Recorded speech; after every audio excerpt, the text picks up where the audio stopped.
I'm Drew Alessandro. I'm the State Private Lands Coordinator for the U.S. Fish and Wildlife Service in Iowa and Illinois, and this is the Prairie Farm Podcast.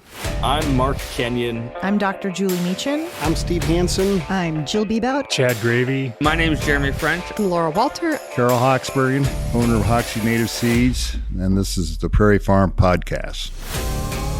This is Hal Herring, Backcountry Hunters and Anglers Podcast. Skip Sly, Iowa Whitetail. Valerie Van Coten, State Historical Society of Iowa. Dr. Matt Helmer at Iowa State University. My name is Kyle Laubarger with the Native Habitat Project. I'm Judd McCullum. I appeared out of the wilderness, and this is the Prairie Farm Podcast. Welcome to the Prairie Farm Podcast. It may sound weird, but I actually ask my friends about their finances, but not only about how their finances are, but specifically things like, how much money do you have in your bank account? Are you saving for your kids' future? Do you have a retirement plan that's in line? And the reason I ask these questions is because I know that finances put more stress on most people than anything else. And one of the biggest alleviators of stress from finances in my wife and I's life was when we switched to McKay Insurance. Now, we did this way before they were a sponsor of the podcast, but once we did it, we got our life insurance lined up, we got our health insurance for a much better deal, and we were able to bundle everything that we had, and we saved a bunch of money. We're actually able to connect with the people who are giving us our insurance and helping us do our financial planning. I highly recommend McKay Insurance. That's McKayINSagency.com. Ken, you said you were bringing also the coolest last name we've ever had on the pod. Can you say it just one more time? Alessandro.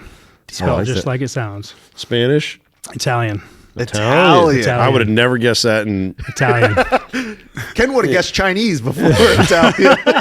I would have never guessed that. Italian, yeah. Well, I looked at it. It was like, it kind of sounds. What's the family? Hispanic, what's the family history? I feel like people who have Italian heritage but live in America have some of the coolest like immigration stories. Yeah. So for that, so my dad's grandparents actually were the ones that came over, and they then settled in. Were they like Ellis Island time frame or? Yeah, roughly. And they most people don't realize it, but their ancestors did not go through Ellis Island. Is a very narrow window of time in American history with people. So that's pretty cool.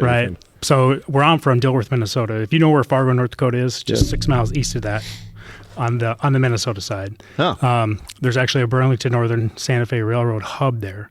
So a lot of Italians came over to work on the railroads. So that's where my family came from. But what time frame was that? Oh, that's a great question. I want to say 1900. So the house I grew up in was built in like 1903.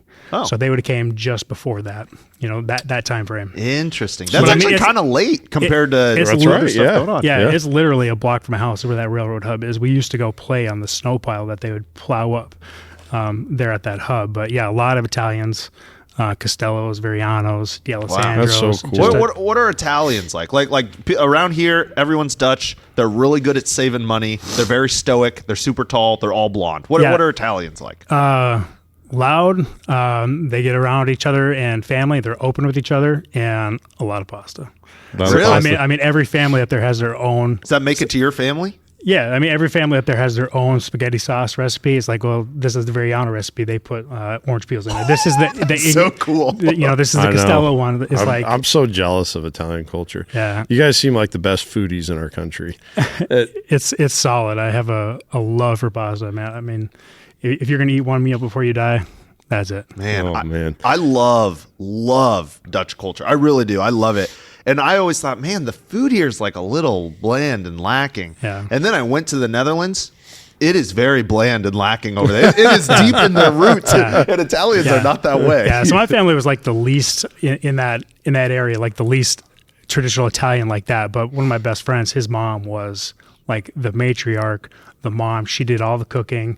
And like her pathway to you was through your stomach, especially if you were a boy or a man, Do you, I'm getting hungry. Do you have a good accent? No, it's probably a little, probably not safe for work to do some of those impressions. Yeah. But yeah, I've got some things in there. That's funny. It seems like, and maybe this is just a stereotype, but it seems like a lot of Italian immigrant families go back to Italy fairly often to visit family back in Italy. Yeah, I would like to at some point. It's kind of on the bucket list, but haven't had the opportunity yet. You've never done that? No, haven't yet. Man, I'm curious, like, the family thing. I mean, they're just into the family thing. I'm more so Quit than talking humans. about The Godfather right now. No, it's just, you know, it's real. Like, Italian families hardly move away from each other, extended families, even like in New York and stuff. Yeah. It's probably how it should be. Yeah. There's something to it. I mean, you know, I got into the Fish and Wildlife Service, and, you know, I was able to move. Like, I wanted to get out and go away. Like, and Fish and Wildlife Service was my gateway to that. You know, lived in Michigan, out of grad school, went to Illinois. So I'm kind of removed from that family, but, you know, I'd be remiss if I said I didn't miss it. Like, being home and being around all those people that are still there. Yeah. But I mean, again, I found the Fish and Wildlife Service, and we're in every state. We've got opportunities to do, you know, private lands like I do, to national wildlife refuges like where I sit at Neil Smith. So, it gave me the opportunity to leave. Yeah, that's interesting. So, speaking of Illinois, before we start recording, or I think technically while we were recording, Nick he's doing this. I think he's trying to he's got some kind of scam lined up where he's gonna get people on the hook for things they said while they thought they were off air, but get a bunch of party favors. No, not doing that. Promise. So you have a cost share program and XLC. You said some stuff when we quote unquote were recording. It'd be a shame if that made it out, brother. I would never do that. I promise to all our listeners, I would never do that. Yeah. Except maybe to Ken. You said I'm already screwed. I know it. You said that you know Ray Garriff pretty well. You guys are good friends, and you talked about how you guys had done some Western burn crew stuff together. Yeah. So my first Western role, at the time I was a private lands biologist in Illinois. I was sitting in Springfield, so probably an hour east of where he sits. Yep.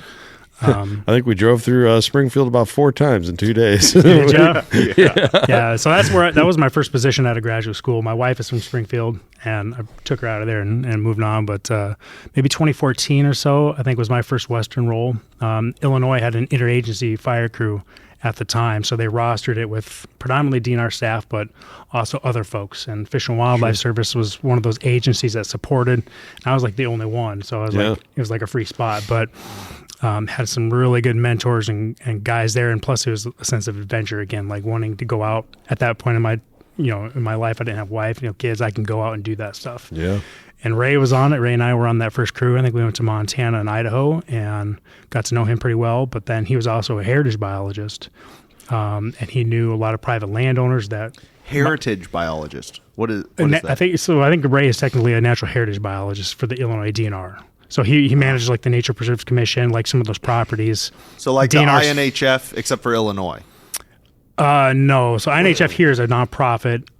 The heritage program over there is part of the DNR. It's under the umbrella of the DNR. Do we don't have that here, do we? We don't. Okay.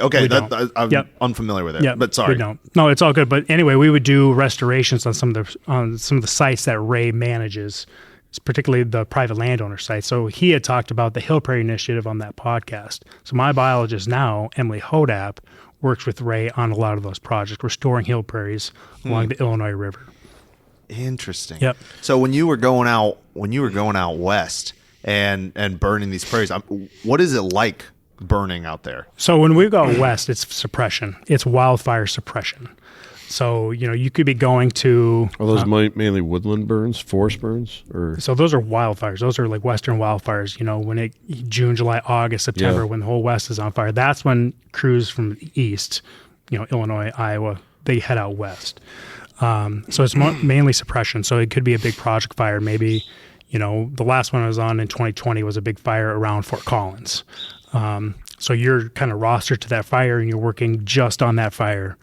Other times you go out on like a severity detail, which means your initial attack. They have you because the conditions it's either so dry, there's dry lightning or lightning storms coming through, and they expect wildfire starts. So your initial attack, you're with a crew to go out there when those get called in and put those out. So I've done both. Oh, okay. But it's usually a suppression model. I always figured you guys were doing preventative burning, like trying to remove fuel before the fire could get there. But you're literally going there and stopping fires. Correct. And there are times when, again, you're on that suppression, but it's like, it makes sense to burn this out. They were maybe the forest or that unit was going to burn that out, or it makes things safer. So you do some prescribed fire using drip torch, but again, it's a suppression stance. Like, you're burning this out so that the fire cannot spread from that direction. Do you, what was the scariest moment while you were out there?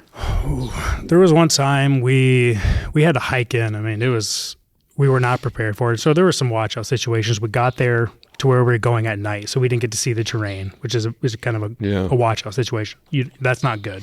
So we walked in, didn't really have enough water, things like that. It worked all day, and the fire started taking off. And I mean, it was much larger, more complex than we had resources there. So we had to get airlifted off the mountain. Helicopters pulled the crew out. I mean, there was no point when we were like, they got their feeling it, but you were, the hairs on your neck are standing up. You're very aware.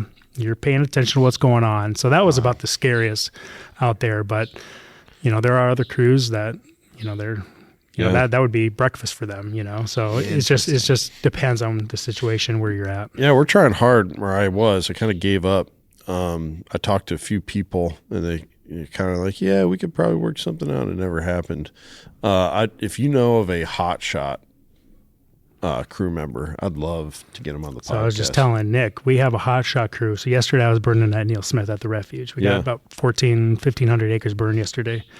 And there's a hot shot crew, the Craig Hot Shots. They're a BLM hot shot crew from Colorado that's on the refuge right now today. And they're going to be doing another, I don't know what the goal is, maybe another 1,000 to 2,000 acres today, depending on what happens with the weather. Really? But yeah, they're a hot shot crew. Typically now, it's not Western wildfire season. Right.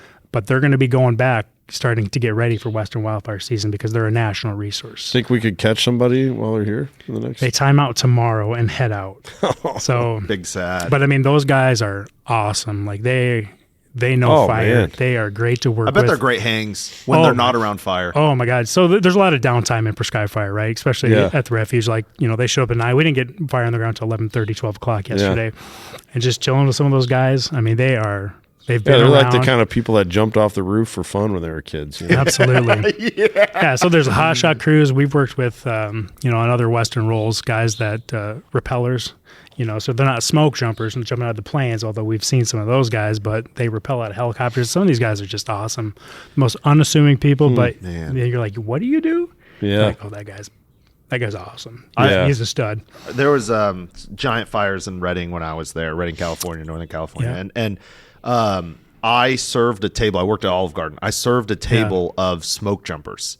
And I mean, forget about Navy SEALs, dude. I mean, these guys were. They had you paying their bill? I mean, basically, they were very kind. But is this enough food for you, sir? Their shifts, it's not like, you get 16 hours on and then you're 8 hours off. Their shifts are like 108 hours. Yeah. You know what I mean? And until the fire goes out. And they're insane. They were insane, but they were a fun hang. Yeah. They were super fun. Actually, I was telling you about that time we got helicoptered off the mountain. So things were blowing up. They were getting dropped off. They were. So you see the plane going by, and the pilot's checking in. Do you know where all your resources are? And when they ask that question, you start paying attention. Things are getting real. Yeah. Like they're checking where the resources are. Is everybody accounted for? Mm-hmm. And about 45 minutes later, because we had to pack in a bunch of stuff and we had staged it down closer to the fires. Like, no, we can't go in and get it. About 45 minutes later, all of a sudden, there's like 3 of them walking out with our stuff that we couldn't go in and get. And they're like, "Hey, we got you guys' stuff." Sitting there. It was a lady, another dude. He had to be like 6'5", just tall, slender thing, like unassuming. But we just saw you guys up there. And I know you got dropped way over there. Yeah. And you were way down there and already pulled it back up here. Like, awesome guys. Right on. Yeah. Oh, my goodness. They're awesome. Yeah. That's crazy. That's Sir, incredible. would you please hold the door for me while I walk in? Could you pull the chair out for me while I sit down? Yeah. It's like, they're just, some people are another breed. Yeah. Yeah. Those guys are awesome, man. Yeah. Well, we got to time this next year when they're around and we can. So next week there's a BLM.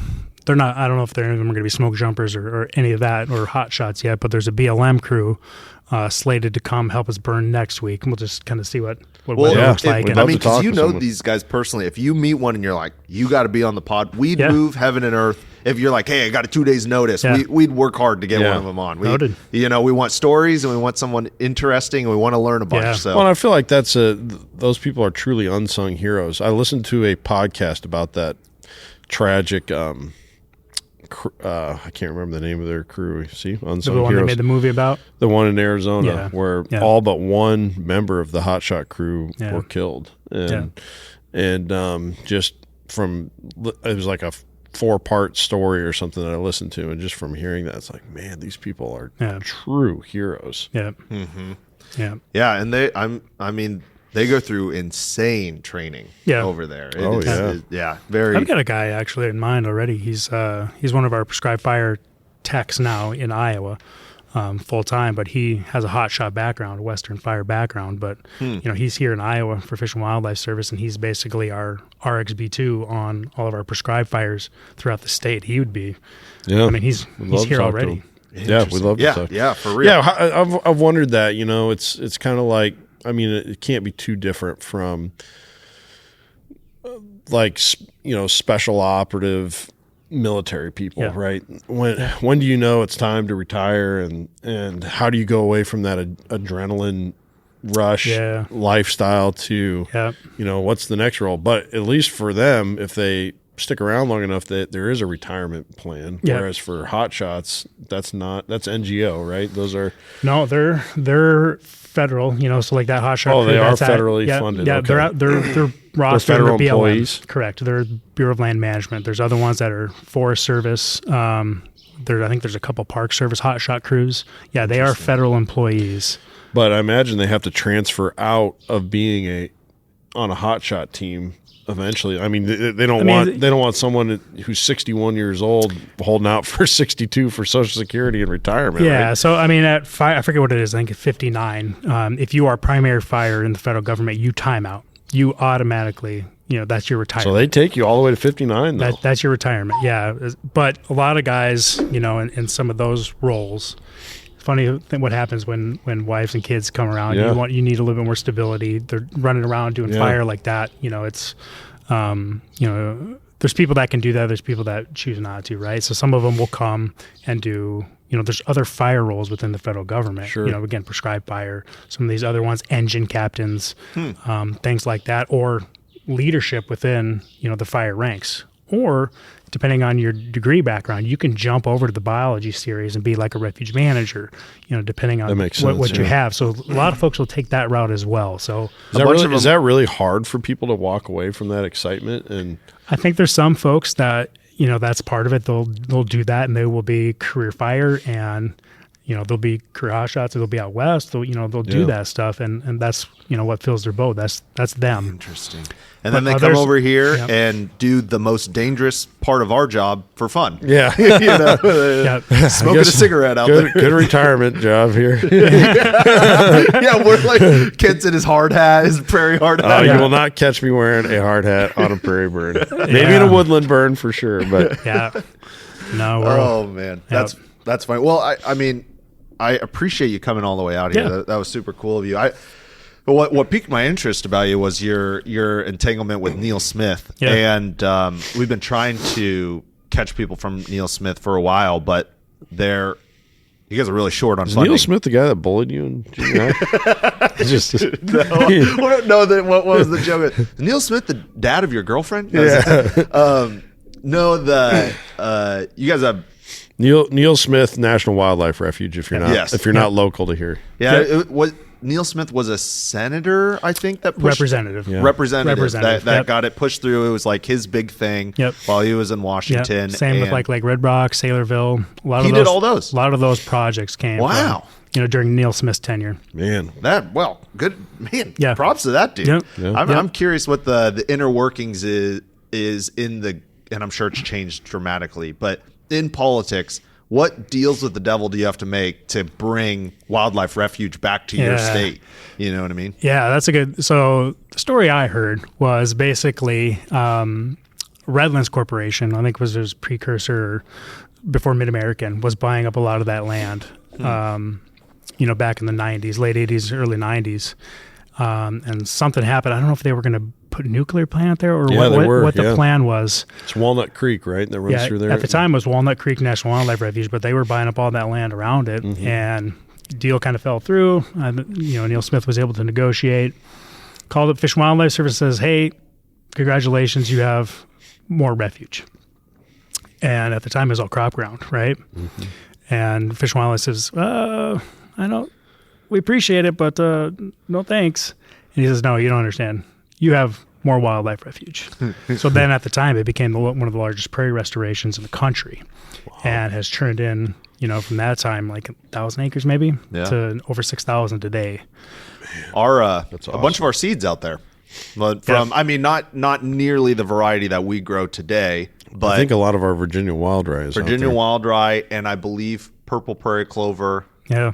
And Dad told me one other where they like bottom out for 3 straight years on all that stuff, Yeah, in the early days, it was hot and heavy prairie restoration. Yeah. I mean, they were going. We've now, again, due to some of the staffing, and then agreements we have with partners like INHF, Polk County Conservation, the DNR, been moving some of our old equipment that we just can't use anymore to them. And they still have active seed programs. So we work with partners like that to help facilitate, what they do as well. And they're tremendous to work with, those three, particularly those three entities. They're awesome. I am going to poke your brain on this thing. And I have mixed feelings about this. And I know that you are, and you work for the government, so you can and can't say certain things. But I have INHF, nonprofit, amazing. I'm glad they're doing that stuff. Polk County Conservation. We have friends over there. We've interviewed from people over there. Yeah. So I'm not trying to poop on anyone specific. Yeah. Really appreciate what they have going on. Yeah. It can make things very complicated and difficult and put pressure on a lot of the seed companies, including ourselves, but I've heard it from many other seed companies much smaller than us, that the government is now producing a thing that they were previously buying and still buying. Yep. And now what I've heard is that, hey, we need both. We need both the private and the public sector. Kent makes fun of me for being a libertarian. I'm definitely not a registered libertarian, but if anybody's curious, I'm registered independent. So, but I don't love, like, I would not be in favor if any government agency said, like, well, we're going to start producing batteries, or we're going to start building cars, or you know what I mean? And I feel similarly about native seed. Yeah. I would prefer they go out and say, hey, within the next 3 years, we're going to be wanting a bunch of this stuff, and just put that out in the open. I guarantee you, us and Allendale and Shooting Star and John Judson, or whoever would start building out fields to do that. But it is complicated, and I understand the reason Polk County even got into it to begin with was because they were struggling to source seed, and a huge line item on their budget was buying seed, and now they could cut. Their costs are always getting cut, and they're expected to do more. So I understand there are many sides to it, but I'm curious what you think. Yeah, that's a good question. I think the right answer is yes, there's both, and I think there's room for both. So, I think back in the 90s, early 2000s, that scenario played out on Neil Smith National Wildlife Refuge. They had, they were doing the restorations buying, but then they also set up seed production plots. I think at the time, I don't know if it's the native seed growers, whoever, kind of played that exact card and said, hey, you guys could be buying some of this. And I think that's how the Prairie Partners program in the state got started. If you guys are familiar with that, I think that's how some of that got started. So then Neil Smith they were just still doing some production, but us on the private land side, we didn't take any of that seed anymore. We buy all of our seed. We don't do any of the production. So I think you can have both. And I certainly don't want to speak for partners like DNR, INHF, or Polk County Conservation, but I think they also do both. I know for a fact they do. So we do cost share programs with those folks, and they buy a lot of seed. John Judson, I'm not sure if they've bought and purchased from you guys, Allendale, where they've sourced it. But each one of those entities I just mentioned, they've all bought seed from it. But I think they also have small production plots for conservative species, or maybe the volunteer force or whatever. I would probably the Omaha bet, Zoo in here. I know. The birds are really pooping on us. And I would bet that they purchase more than they actually grow out. But again, to your point, I think there is room for both, and that's the stance Fish and Wildlife Service takes now. At Neil Smith, we don't do any more production. We just because of the numbers, the capacity, the invasive species. We can't really look and say, hey, that seed is going to be clean. So we just don't do it anymore. So we buy all of our seed, and especially on the private land side, we cost share folks like yourselves, or even with the landowners to buy seed from folks like yourselves and Alan Dan, Shooting Star, Prairie Moon, all those folks. Yeah. And so I think there's room for both. I have more respect for the how do I want to word this? For the government programs who are actually growing it and selling it than like huge NGOs that are buying it and selling it. And I get it. We're probably, there probably is more seed that goes on the ground that way, but now you also have this huge competitor that has all this other, set aside funding to be your competitor. Yeah. And it's like, well, why don't you do that with the Big Pen industry? Why don't you do that with the paper industry? Why don't you? I mean, you could sell all sorts of things. Why is it got to be our industry? That we struggle with that a little bit too, or something that we're mindful of on the private land side is, we buy seed for prairie restoration, but we also do enhancement, cedar removal, woody brush removal. Mm-hmm. Most of the time, we pay contractors to come in with the equipment to do that. Sometimes we do it ourselves. Yeah, where it makes sense, where it's small scale. So again, it's very similar to the scenario you're talking about with buying seed, and we just try to find balance. Yeah. And again, there's only 4 of us here in the state, 4 biologists in the state, 5 biologists if you include me, but I'm washed up has-been biologist. I sit behind my desk. Come on now, let's call a spade. I sit behind my desk now, but so there's only so many of those projects we can do. We have to scale by contracting and getting money to the contractor so that they can do it in larger acres. My least favorite thing to compete against is grant money that is going to an established company. We've never taken it. I've thought about applying specifically for education grants because I'm pretty sure the education we do with the podcast or tours we do here, I'm pretty sure we could have grants that support that. I also don't mind grants for businesses and farms just starting out. I actually think that's basically needed at this point. Seed money, basically. Yep. Yeah. I don't mind that at all. I really don't like competing against grant money that to establish businesses. Now, I have seen... Wait, you just said you were okay with it to establish businesses. No, I'm really not okay with... I don't like... I thought you said you were okay with the seed money. No. If it's to establish a business. Yeah. But if it's going to already established. Yeah, if you're not already established and you're trying to get a thing going and you can prove that you've put some work in already and you just need $80,000 to get over the hump or to buy some odd piece of equipment or I'm all for that actually. I don't like when a company is making some odd few $1,000,000 a year, they're established, they've got their equipment, they've got their building, and then they get a big grant to do what they are doing.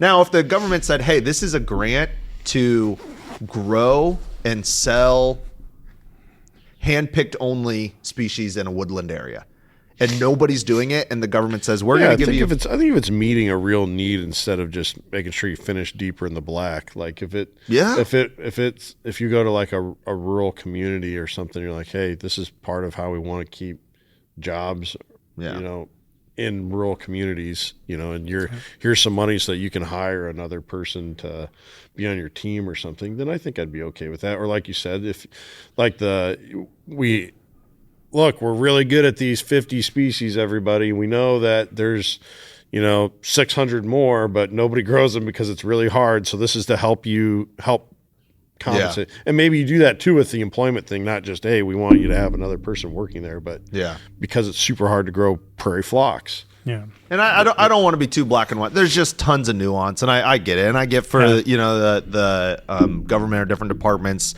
helping provide a resource for conservation and for the natural resource.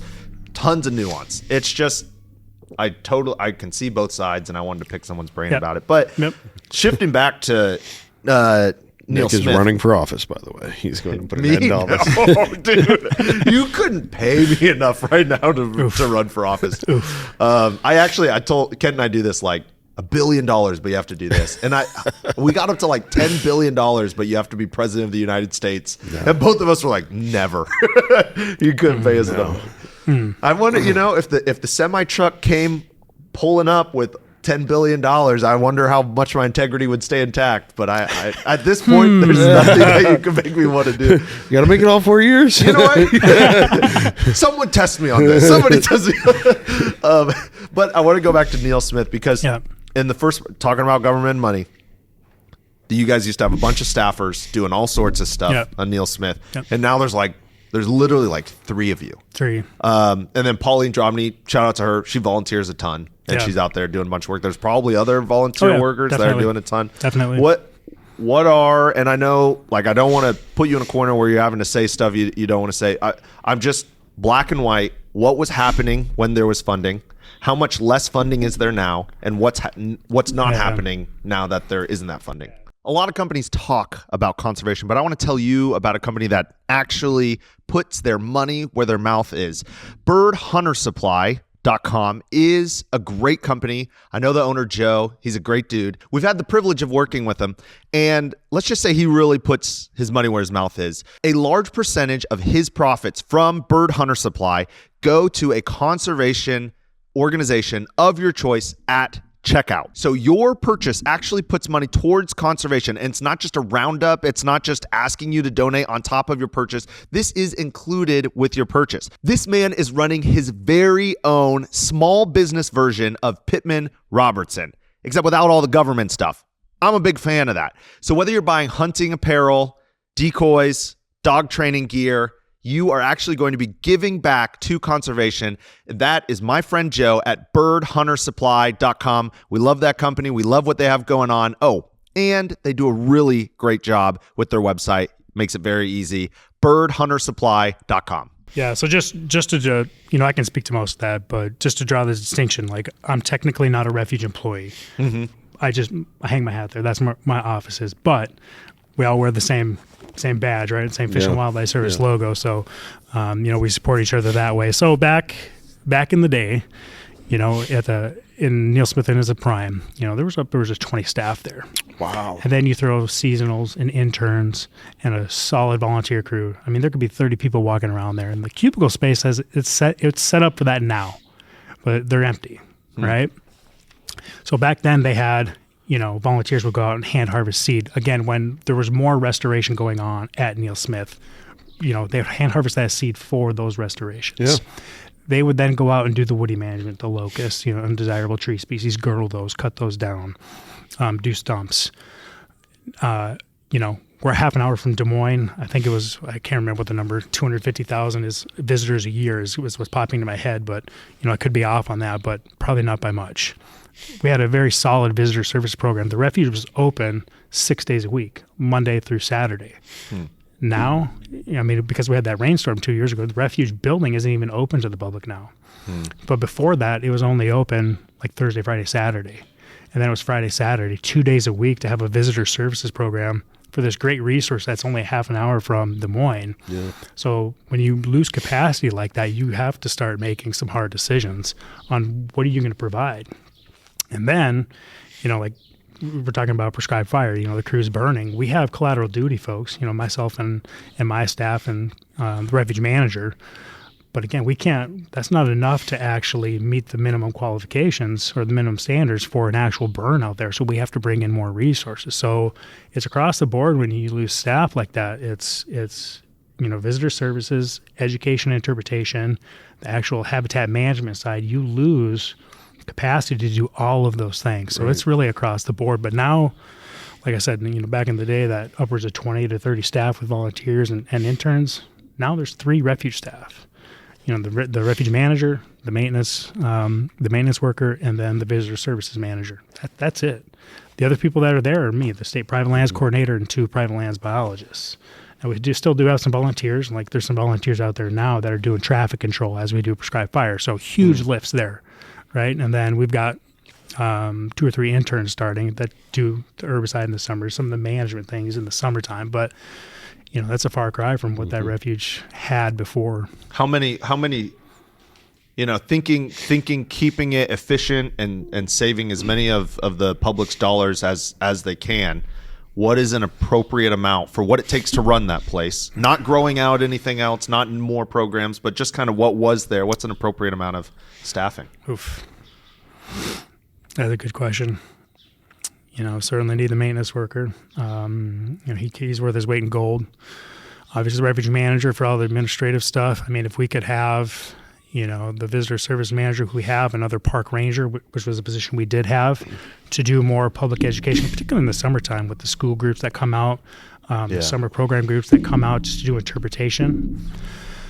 At least another one of those. It'd be great if we had a refuge biologist. You had mentioned Karen Visti-Sparkman. She retired 2-3 years ago, kind of not too far after Pauline.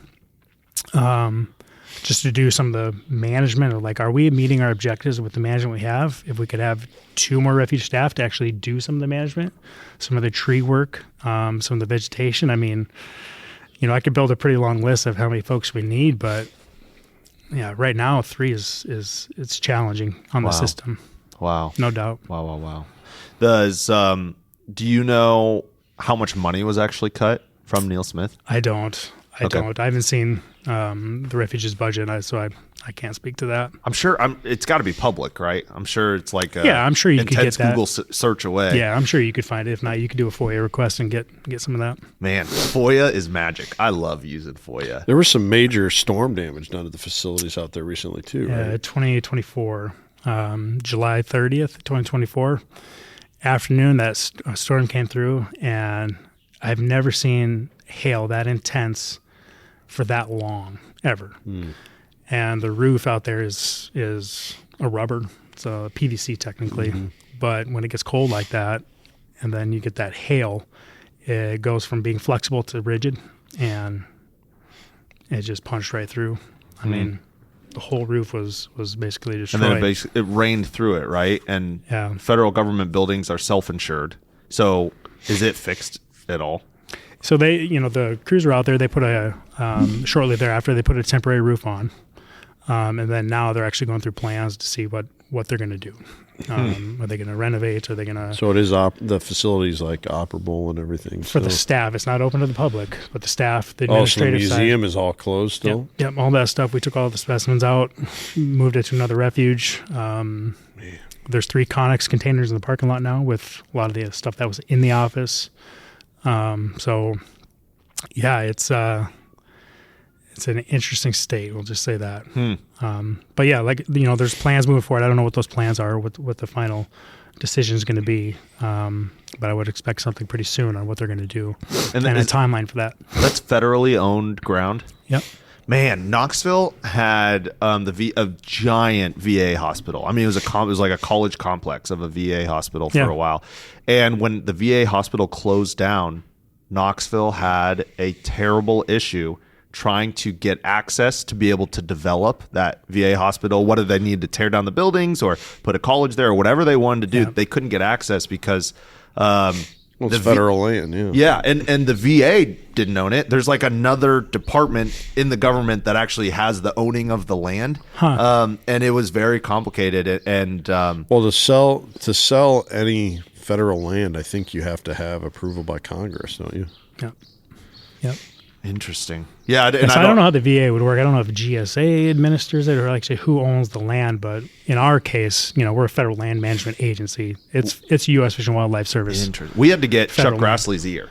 That's what it ended up taking. It took a couple years of getting Chuck Grassley's ear, and then it took a couple years after that to actually get it punched through. So for the wildlife, though, are 3 people enough for a herd of bison and a herd of elk? So yeah, that's a good question. So each year annually we do our bison roundup, and we have other staff come in. So we have our service veterinarian who is out in Montana. She has since retired, but I think is volunteering.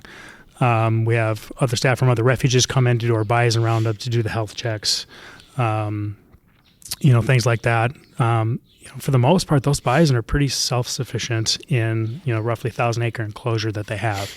There's How many are there? I think we're right around 50 right now. Oh. I want to say. Probably expecting more pretty soon with calving, but What do you do with the like? Because the herd grows and grows and grows every year. The herd grows and grows and grows every year. So during that bison roundup, depending on again, this is where the refuge manager would come in, but we're there's a Department of Interior strategy for managing the bison herd. So between the Park Service, BLM units. Place starting to sound like friggin' Jurassic Park right now. yeah. Fish and Wildlife Service. So buildings we're part out of commission. Nobody's working here anymore. Got giant wild animals. Yeah, if you look at Walnut Creek, there's a barbasol can with some special stuff inside floating down it. Yeah, but no, we're part of the Department of Interior's bison management plan, and they, based on what's going on with herd genetics, herd health, they manage and will send bison from Neil Smith elsewhere. They'll send them to, some of the county conservation boards in Iowa also have bison herds, Nature Conservancy. So again, I don't know where they go and what decision or what threshold they meet for making those decisions and where and when. But yeah, we do ship bison off to other units from a genetic health standpoint. Interesting. Are they purebred bison? I believe they are. Wow. I think they originally came from, the Yellowstone? This is where I get myself in trouble, not knowing the specifics. I just say it with authority. say it confidently. There's nothing like AI or anything. Just not if you're on the podcast. Figure this out. Oh man, you want to know something scary? Here, look it up, Nick. Do a quick little. I don't think I can't turn my signal on, otherwise it'll connect to the computer. Okay. So something scary is we put the transcripts of these on our website, and one time I Googled a thing, and one of the transcripts came up as an authoritative answer from Gemini, right? And what's scary about that is, for the most part, 95%, I think, of the information or more is very accurate that we say on this podcast. Yeah. But there are a lot of words said on this podcast. And so that 5% is actually about 40% of what I say. There we go. And so that freaks me out. It's like, oh no, Google's recognizes the podcast as having answers to questions. That freaks me out. So this is going to be out there. People are going to quote you for years. Yep. The Congress is going to read everything you say in front of everyone just to make sure it's all true. Your job will be on the line. That'll be good. So with the bison, I'm real curious about bison grazing. I'm actually working with a gentleman, and we're setting up he's setting up a beautiful farm, and he's trying to get prairie to integrate with bison grazing. Yeah. When our understanding, and Bob Jackson talked about this, you want diversity because bison kind of understand which plants are the best, what time of year. Gemini's got an answer for us. Hit me. So the initial, not bad. Fort Niobrara National Wildlife Refuge. 4 males and 4 females came from there, and then additional bison were later brought in. From looks like it's the CSKT bison range, which I don't know if that's a federal. Confederated Kootenai Salish. Yeah, okay. It used to be a refuge before it was transferred. Oh, okay. Interesting. So some from Montana and some from Nebraska, according to Gemini. Yep. But they cite Iowa PBS as their resource. Yeah. Okay. I didn't know if it was citing our podcast. Nicholas Lirio. Not good, Gemini. So Scott Gilgee, the refuge manager, he's done, he's with that group and that team that meets with the department, the management plan, right? Because he's at one of those refuges. So I can't think, was it last year? I think PBS came out, or 2 years ago, maybe. So yeah, that would be the. Yeah, it was 2 years ago, and Carol told me he couldn't sleep that night after watching the Ken Burns on the bison because it was so disturbing to him. He was having nightmares after which just the gloominess of the state of all of it and everything. Well, just what happened to bison in America. Yeah. That's the documentary you're talking about, right? The one that came out on PBS. So I think from PBS, I think they did something, or Iowa PBS, just Neil Smith. Oh, correct. okay, Yep. okay. I thought you were talking about the Ken Burns. Man, film. Ken Burns, what a legend. But for the bison, do you notice or see at all what they prefer to graze on, and or any of their grazing habits? Yeah, definitely. Obviously, definitely the grass. Is it? You look inside the enclosure, outside the enclosure. Is 2 very, very different systems, right? And the one that kind of got me. So the first time I was there, so I got to Neil Smith in 2019, and it was that spring we were burning in the enclosure, doing our stuff, and we're getting to the point where we were starting to close the loop. and the bison were inside of like where the fire is, and we're just like, do we keep burning here? What's going on? And the burn boss, who'd been there plenty, he'd been there, is like, keep going. They'll figure it out. Keep going. Close the loop, and the head fire's moving towards them, and they're all laying down, and just they don't care. Fire got close. They stood up, and then just found the gap, and walked right out. But that gap was there because it was grazed down. Yeah. Like, it's not a full rank stand of grass that, like you see out here or that you see outside of the enclosure. They know what's going on. They evolved with that. They know, like, no big deal. We're out. And then the next day they were back in there. They're going to start looking for green shoots. Oh, I heard they follow the fire. Oh, big time. Man. So big time. They know what's going on. Did any other wildlife that were in the enclosure gather to those graze spots, like rabbits or yeah, definitely. So all of them just kind of went to that. Yeah, they figure it out. They figure it out for sure. But I was just like, it was so cool to see it the first time because you're in the enclosure with them when we're doing these prescribed fire operations, and they didn't care at all. Going. They just stood up and got in a single file and walked right out. And it wasn't like a huge head fire like we saw yesterday, because that thing was ripping across the prairie and it was a full rank stand. But it's so patchy where they graze that there's a lot of gaps. It's less intense here, more intense over here where they didn't graze, and they just walked right out.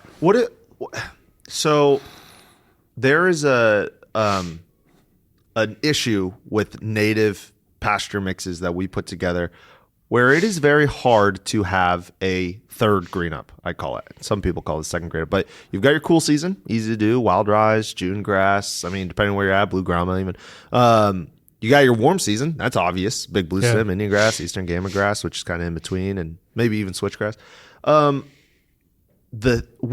are they grazing on starting in like September, October, November? So I think I don't know if there's that. There's still, so there's still some brome, in that unit. So when that's greening up on that in the fall, again, some of the forbs, but man, they're down there getting, some of the grasses still, some of the forbs. I mean, they all year, even in the wintertime, you'll see them going through the snow. I mean, there's plenty of forage out there during the wintertime, so they're grazing on whatever is out there. Yeah, it's very grass heavy in the enclosure. There are some forbs. I think they've grazed down. They're pretty selective on some of those forbs. Like, it's less diverse for me looking at it, it's less diverse in that enclosure than it is outside. On some of those managed units that haven't been grazed, that we've been fairly decent on and burning on a 3 to 5 interval to keep that diversity there. Inside, they have free reign. It's not, we don't set up sub units within inside of that, or paddocks, if you will. They have access to the whole thing. Interesting. Does the refuge have to do any supplemental feeding? With bales or anything? Usually not. I mean, we do have bales when we're doing roundup to get them into the enclosure, to lure them in, to get them in, but typically not. That's amazing. Yeah, I gotta imagine it's a lot of. I mean, there's just some forbs where you go and check them in the middle of winter, and it's like, that thing's probably still susceptible to Roundup right now. There's enough green there. I don't know if they would really take it down to the roots at that time of year. Probably not, but there's still I wouldn't feel comfortable spraying it. You know what I mean? If it was a production field. Yeah. And foxglove beard tongue, that stuff always seems to have a little bit of green. Golden Alexanders always seems to have a little bit of green. Wild strawberries, those things are some of the earliest things to green up, and the prairie brome. Right. What about the elk? What are they munching on? Same stuff. Really? Same stuff. They're also browsing too. I mean, if you look outside of the enclosure, there's some areas where we struggle with woody species, woody encroachment, shrubs, things like that. You don't see that inside the enclosure, so I think they're browsing on it. Whatever they're rubbing on, rolling on, I mean, it keeps the woodies pretty much at bay inside the enclosure too. So that's another thing that we see.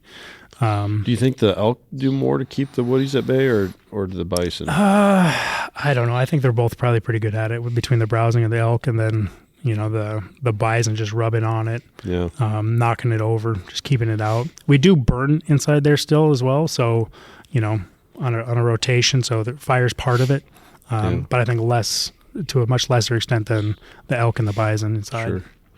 Do deer ever get inside the Oh enclosure? yeah, definitely. And how do they behave around the elk and the Just bison? normal. They'll all just kind of graze out there. Yep. So you get like that almost that little American Serengeti. Yeah. It's pretty cool. There's deer that figure out the ways to get in. But not a ton. But there's usually, particularly around October, November, there's usually a buck or two that finds their way in there because they know that's the no hunting zone, and they know where it's safe. Yeah, for sure. Interesting. That is fascinating. They figure it out. The deer, they figure it out quick. Yeah, they figure it out real quick. Then, especially during gun season, when the first shotgun season starts. Yeah. You see the deer in the no hunt units because they've all been pushed there. Do you get any rattlesnakes out there? I haven't seen any rattlesnakes.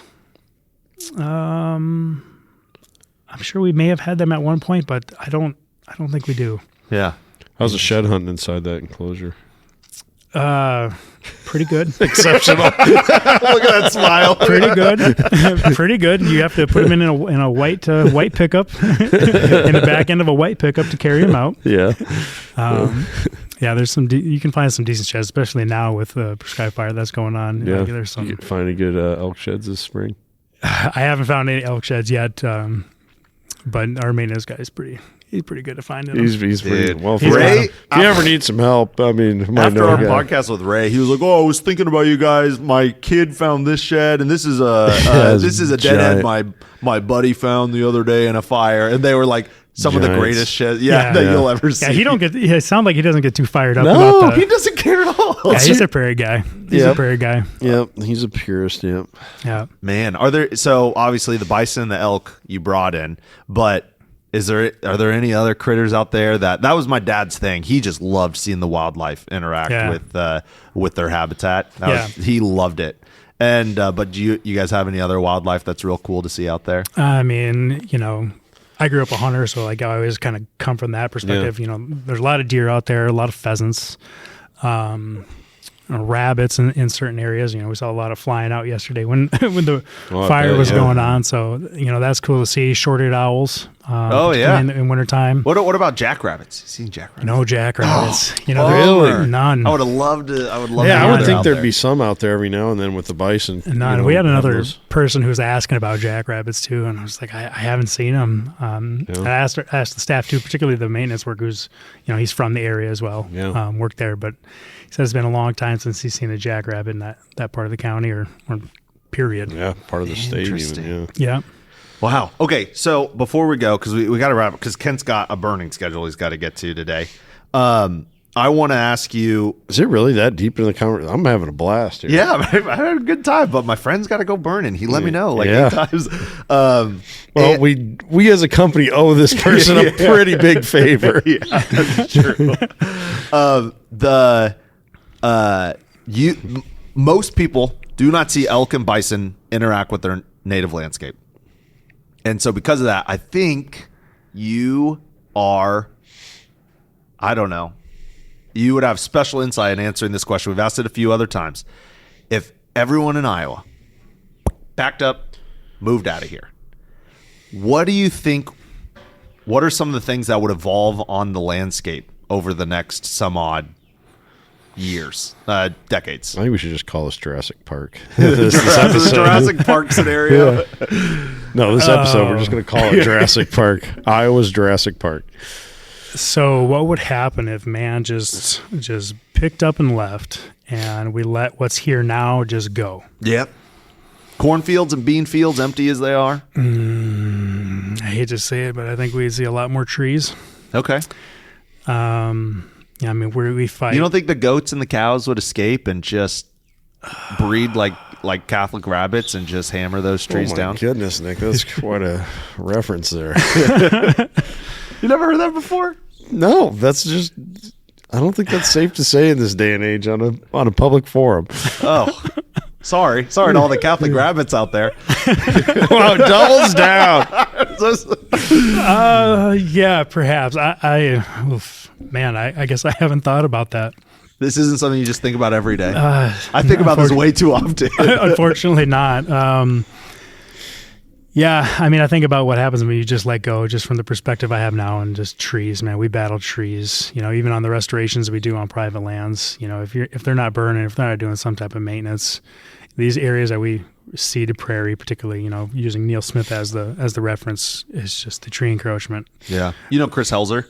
I do. We had a podcast with him, and he was like, "Look, we're starting to just talk about what does it look like to just have shrubby prairies." Like as part of the landscape, maybe we're past it, and that's just the new way that prairie. I think we need to have some of that. Like we need to have, like the dogwood thickets, the plum thickets. That is a valuable habitat component, right? It's just when it takes over and you can't burn anymore, or particularly eastern red cedar. My goodness, we all know how bad that is if you're managing for prairie. But even still, that was my brother actually. He listens to our podcast, and he gets annoyed by how much people knock eastern red cedars because they are a native tree. Yeah. And if you're a shed hunter or a deer hunter, they provide some pretty valuable cover. Yeah. But yeah, so often you see them form these monocultures, these huge. Yeah. And as a shed hunter, when I see a monoculture of eastern red cedar, I don't even bother, because I've done it enough times where I've gone in there and 9 times out of 10, there might be one really old antler in there back before it was this chokehold of cedars, but it gets so thick that wildlife really don't even use it because they don't feel like they can. This is what I think the reasoning is. They don't feel like they can safely escape because it's such a maze. It's too thick to get in and out easily. But I agree with you that we do need some of that habitat though. Yeah.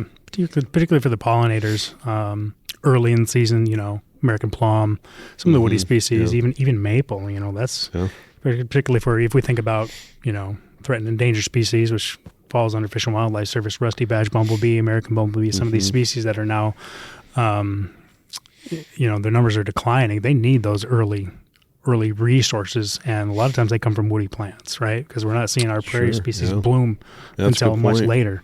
So we need a certain, we need that component, but it's problematic when it takes over, and then you lose the stuff that should be then blooming in the summertime to carry the rest of that, those colonies through. So too much appetizer, not enough dinner. There you go.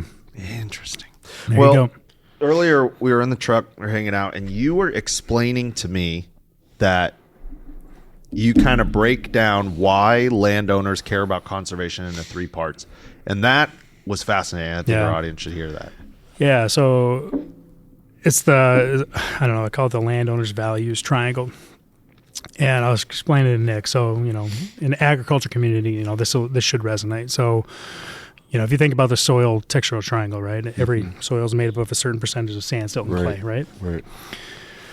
Well, when you're working with private landowners doing voluntary conservation, it's a framework that, it was explained to me one time, and as I thought about it, it works out well. But instead of sand, silt, and clay, replace those points of those triangle with a $sign, legacy, and recreation. Landowners make decisions to engage in conservation or voluntary conservation based on some percentage of those, right? So for me, Partners Program, we're a cost share program. We provide money to either the landowner themselves or to contractors to get things done. Well, that's the $sign. I want to do something here. I can't pay for it. We check that box pretty easily.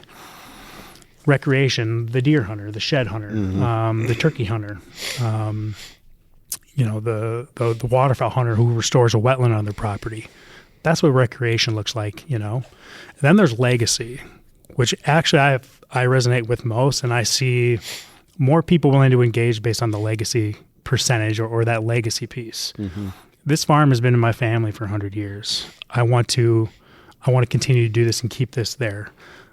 I have an endangered species on my property. You telling me I can do a prairie or something like this and help that species? I put that under the legacy piece. Or, I remember when I was a kid and I walked with my grandpa, we used to shoot mallards out here. There used to be, all sorts of butterflies. I want to see that again. That's that legacy piece. So you got, as a private lands person, you need to identify where that landowner is on that triangle, and then that's how you sell conservation. You're a turkey hunter? Well, this is why we need to do prescribed fire. You burn this thing in the spring, turkeys are they're a visual bird. They're going to be able to see through that woodland, and they're going to see where all the acorns are at. They're going to be there. That's where you need to kill them. So you start talking about prescribed fire. You talk about woodland management. You talk about some of that stuff. Mm-hmm. Oh, Fish and Wildlife Service, they have a cost share program that checks that money or that dollar sign box or that what they need, whatever that value is. Mm-hmm. We can help you pay for this. Mm. A lot of private landowners are land rich, cash poor. If you bring dollars to the table to do prairie restoration because it's a focus area or it's adjacent to a refuge or something, you can check that value. So as a private lands person, you need to know how to ask the right questions to ask to identify where that landowner is, and then you speak to that. If they care about waterfowl, you talk about waterfowl. Mm-hmm. If they care about water quality, then we can talk about that too. We're doing a lot of oxbow restorations right now in Iowa, tile-fed oxbows to improve water quality. For Fish and Wildlife Service, that's fish habitat, that's migratory waterfowl habitat. But that landowner may actually care about water quality. We can clean that water up. 45 to 90% of the nitrates coming into that are going to be filtered out before it gets into the Des Moines River. Mm-hmm. We can talk about the nitrate issues in Des Moines, right? So if you care about water quality, great. I have a program for you. If you care about endangered species, rusty patch bumblebee, great. I have a program for you. I like that. If you want to shoot more deer, great. I have a program for you, right? So I need to know about all of that, be a generalist to be able to drive home and sell conservation to that landowner or to help them get to yes. Yeah. Man. I like that. Yeah, I think that because every conservationist has a role of being a good salesperson for the outdoors. Yeah. And some things of the outdoors sell themselves really well. Monarch butterflies, saving bees. They're pretty good at selling themselves, but there's a lot of stuff, the unwanted, the less sexy, the not as colorful, the smaller, the quieter things that they just can't sell themselves. And so I see it as actually one of my great roles in conservation is helping selling those things selling the sand drop seed. Selling the sand, the most boring grass of all time. Yeah. I love you, sand drop seed. All right, if you had to make a mix of the three most boring grasses and the three most boring forms, what would you make? I would pick rough drop seed, sand drop seed, and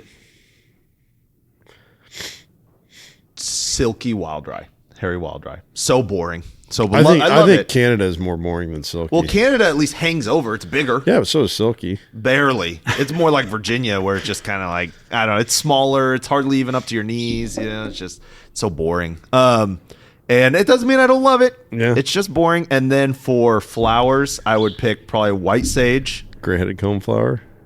No. Sage is boring. Yeah. I like gray-headed.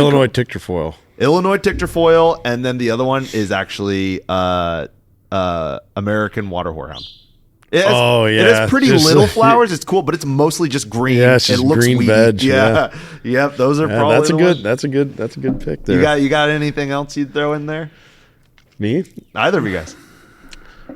Gray-headed coneflower, just because it's like so, or maybe common milkweed. Like people I'm gonna let you say it first, but I agree. Yeah, they're just like they got the big pink balls. Yeah, they're I like them. I love them, love them.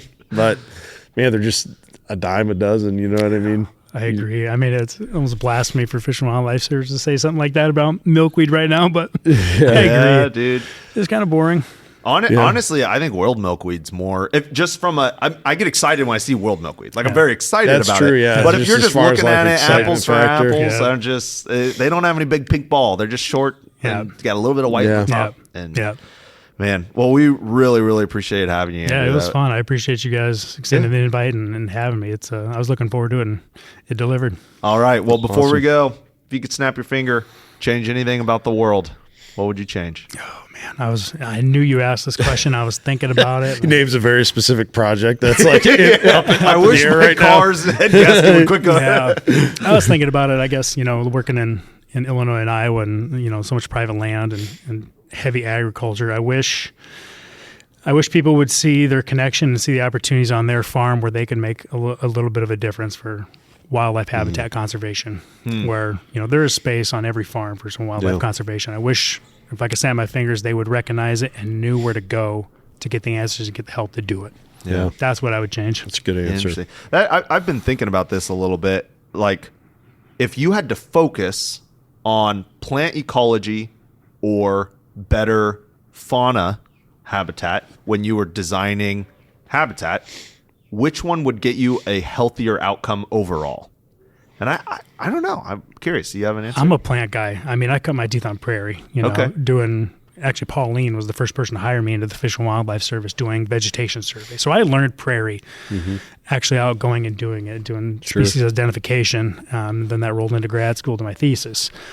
So I was a plant guy, kind of a nerd like that. But that wasn't my gateway to people. Like, everything is now about people for me, and partnerships and connecting the dots of water quality. How do we do water quality? Well, wetlands, right? I know how to do wetlands.